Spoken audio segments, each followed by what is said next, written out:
Hello everybody, this is Peter. I'm on the Harvil Road. This is my second video in a series of N videos.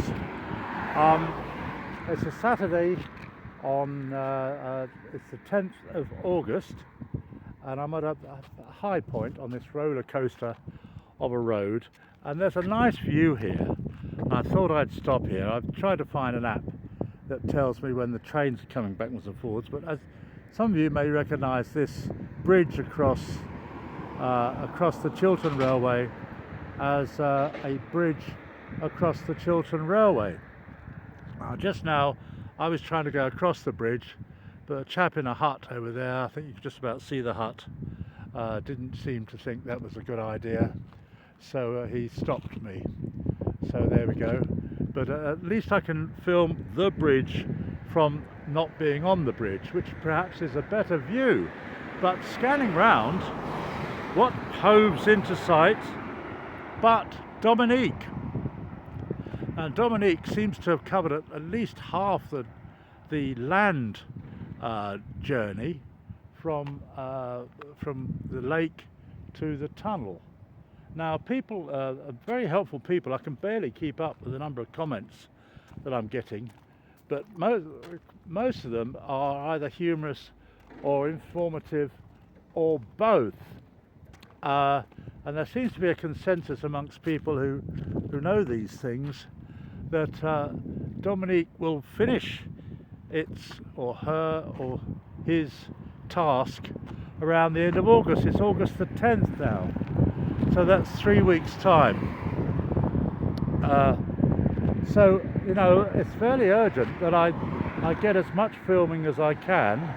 Perhaps that's why they tell me this, because they want they don't want the Peter the Rock HS2 video channel to fall silent. Wouldn't that be sad for all of us? Well, some of us maybe. Now this earth being moved is fantastic. You know, I think it's almost as if they're trying to build a new hill, or a pyramid or something. And it's a Saturday, so I don't normally film HS2 on a Saturday. I don't really know if they do any work or not, but it looks like the earth movers are doing some work. That chap up there is moving a lot of darker clay from one side of his vehicle to the other side. There's a reason behind that. I don't know what it is, but I'm reminded of when I worked on a building site in Dover Docks. I think I might even have related the story. And I was very keen and enthusiastic. I was a student, I was a young man, and I used to relish the manual labour. Oh, I've missed a train. Sorry, folks. Sometimes there was me all ready to do things and no work to be done. And Jock, who was the ganger, he was Scottish, believe it or not, once said to me, he said, I better not do Scottish accents, I might alienate a good percentage of my viewership, perhaps even, you know, ex-Scottish people, perhaps people in exile in Canada or somewhere, who knows, New Zealand.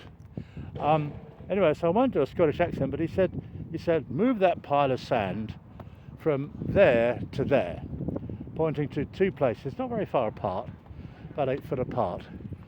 And I thought, okay, well, I'll just do what he says. That's the great thing about being a labourer on a building site. Ours is not the reason why. You're given orders, you just do them, and everything's fine. That's a good view of Dominique. I like that. So I then spent, I don't know, who knows, there's a close-up of Dominique. I spent a considerable amount of time, and if you're shoveling manually, oh look, those diggers are really at it now. It's almost like a dance. It ought to be an Olympic sport. I mean, it's better than break dancing. They ought to have one called earth moving. And apologies to my breakdancing friends, you're probably even missing your breakdancing practice to watch this video, and I appreciate that. Anyway, it's surprising how long and physically tiring it can be to move 3 tons of sand a few feet to another place. It only occurred to me when I'd done this after, I don't know, an hour of sweating in the sun, that in fact it was completely pointless. He just wanted me to do something to occupy me, I think.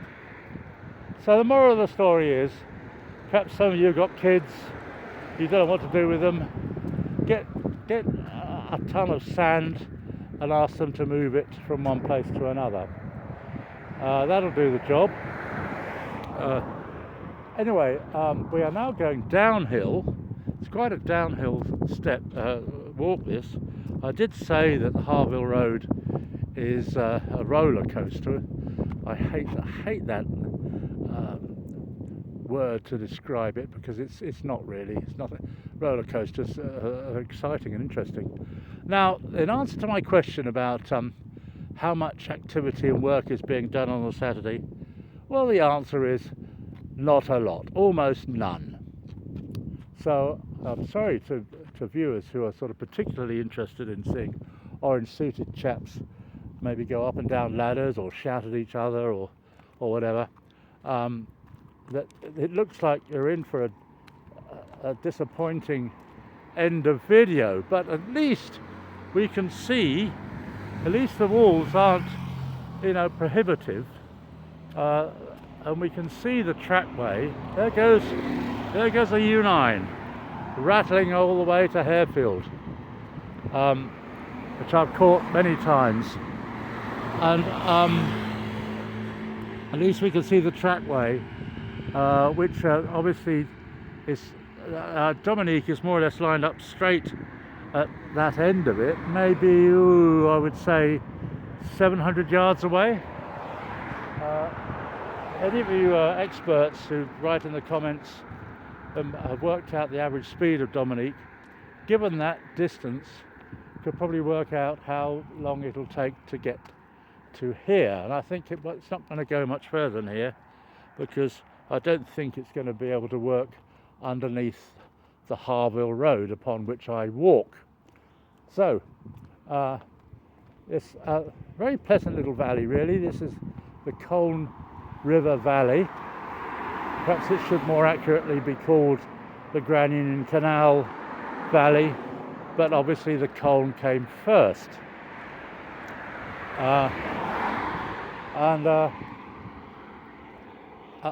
It's nice that they haven't made the walls too prohibitive, and the trackway does look pretty much levelled, and of course it won't need any piers underneath it.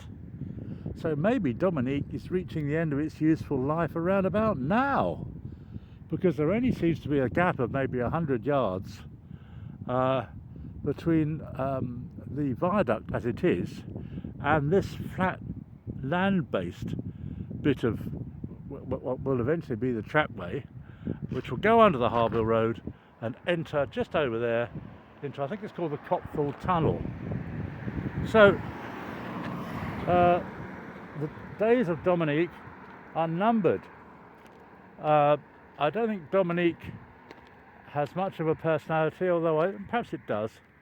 And I'm reminded of a Latin phrase, which is particularly apt, and it goes like this. I learnt Latin when I was in the third form at secondary school. I did an O-level. On the very first day, the teacher gave us a lot of famous Latin phrases.